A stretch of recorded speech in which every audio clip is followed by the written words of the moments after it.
Halo, selamat pagi saudara. Bagaimana kabar pemirsa hari ini? Arfa News kembali hadir menjumpai Anda bersama saya Arfa Bayu Raditya.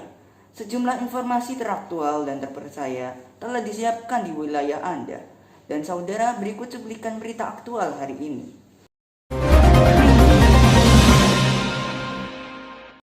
Keputusan Menteri Pendidikan, Kebudayaan, Riset, dan Teknologi Mendikbudristek Nadiem Makarim mengizinkan pembelajaran tatap muka pada awal September dikritik kalangan guru hingga pakar kesehatan. Menurut mereka, belajar tatap muka bisa dilaksanakan jika ditunjang dengan vaksinasi minimal 70% di tiap satuan pendidikan. Jika tidak, maka berpotensi memicu kematian akibat terinfeksi COVID-19.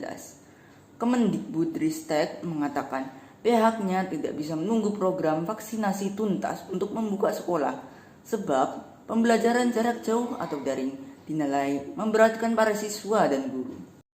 Direktur Jenderal PAUD, Pendidikan Dasar dan Pendidikan Menengah di Kemendikbudristek, Jumeri mengatakan pembelajaran tatap muka bakal diselenggarakan di sekolah-sekolah yang wilayahnya masuk dalam PPKM level 1 hingga 3.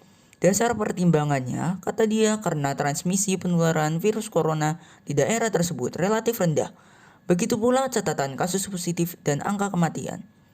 Kendati begitu, pembukaan sekolah ini tidak harus menunggu program vaksinasi untuk usia 12 sampai 17 tahun tuntas. Jika seluruh guru sudah divaksin, maka sekolah wajib dibuka. Bahkan bagi siswa yang belum divaksin pun bisa mengikuti pembelajaran tatap muka asalkan ada persetujuan dari orang tua, murid dan dengan protokol kesehatan yang ketat. Sebab jika menunggu program vaksinasi selesai membutuhkan waktu lama. Catatan Kementerian Kesehatan per 18 Agustus 2021, sasaran vaksinasi untuk anak usia 12 sampai 17 tahun baru mencapai 2,4 juta untuk dosis pertama dan 917.000 untuk dosis kedua. Yang penting, sambung Jumeri, sekolah tersebut menerapkan protokol kesehatan. Dalam aturan di surat keputusan bersama SKB 4 Menteri menyebutkan sekolah wajib membentuk Satgas COVID-19 yang tugasnya melakukan sosialisasi pembelajaran tatap muka kepada sekolah, orang tua murid, serta berkoordinasi dengan puskesmas. Di situ juga mengatur pembuatan kurikulum, tata cara belajar di kelas, mulai dari jarak, lama belajar, pemakaian masker, dan penyediaan peralatan mencuci tangan. Jika ditemukan ada kasus infeksi COVID-19, maka sekolah harus dihentikan, Ibu Jumeri.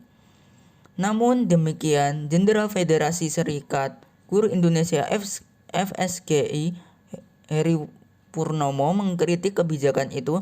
Menurut dia, tanpa ditunjang vaksinasi maka berisiko menimbulkan klaster COVID-19. Itu artinya sama saja pemerintah mengabaikan keselamatan para pendidik dan peserta didik sesuai amanat Undang-Undang Sistem Pendidikan Nasional. Heru merekomendasikan Kemendikbudristek agar memakai syarat minimal vaksinasi 70% di tiap satuan pendidikan jika ingin menerapkan pembelajaran tatap muka. Acuan itu, kata dia, lebih jelas ketimbang menggunakan level 1 hingga 3. Pemantauan FSGI vaksinasi untuk anak usia 12 sampai 17 tahun di Pulau Jawa sudah hampir 90%, tapi daerah di luar Pulau Jawa masih sangat minim. Ia mencontohkan Provinsi Jambi vaksinasi untuk peserta didik masih nihil. Persoalan lain yang patut diperhatikan pemerintah, lanjut dia, adalah kesiapan protokol kesehatan di sekolah. Tiap sekolah ibunya perlu memberlakukan aturan tambahan berupa screening kepada guru dan murid sebelum masuk sekolah. Ini diperlukan karena aturan protokol kesehatan dalam SKB 4 Menteri dianggap belum cukup melindungi guru dan murid. Apalagi katanya pengawasan dari Dinas Pendidikan tidak dilakukan secara langsung, tapi hanya mengisi formulir melalui website. Demikian laporan berita saya sampaikan. Saya Arfa Bayu Raditya, mohon undur diri. Sekian dan terima kasih. Sampai jumpa.